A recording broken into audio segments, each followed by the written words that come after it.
Si tu as le temps, prends ta Bible et lis avec moi 1 Roi, chapitre 19, versets 1 à 9.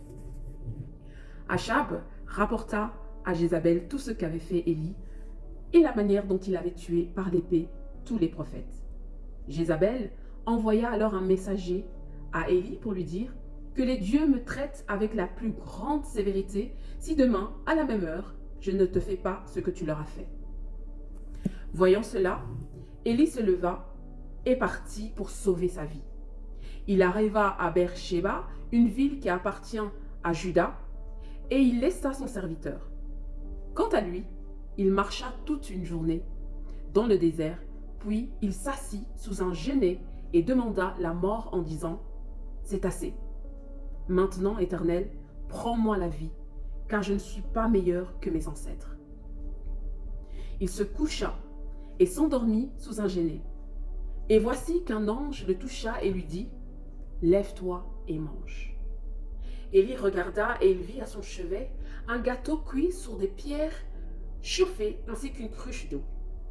Il mangea et but, puis se recoucha. L'ange de l'Éternel vint une deuxième fois, le toucha et dit : « Lève-toi et mange, car le chemin est trop long pour toi. » Il se leva, mangea et but.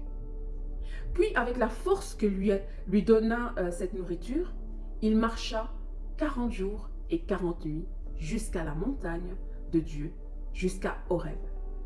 Là, il entra dans la grotte et y passa la nuit. On voit ici que Élie traverse un moment extrêmement de fatigue, un moment de découragement.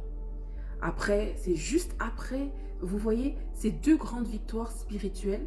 Premier, la défaite des prophètes de Baal, et deuxièmement, la réponse à sa prière concernant la pluie. Souvent, le découragement nous touche après de grandes expériences spirituelles, surtout après des efforts physiques ou une grande émotion. Vous pouvez voir dans ce passage que notre santé mentale compte pour Dieu. En effet, pour le sortir de la dépression, Dieu lui accorde du repos et surtout le nourrit. Notre corps, notre repos, tout cela fait partie du temple de Dieu. Tout comme Élie, Dieu ne te reproche rien lorsque tu es fatigué. Laisse-le prendre soin de toi émotionnellement, physiquement, afin que tu puisses continuer ta mission. Que Dieu te bénisse.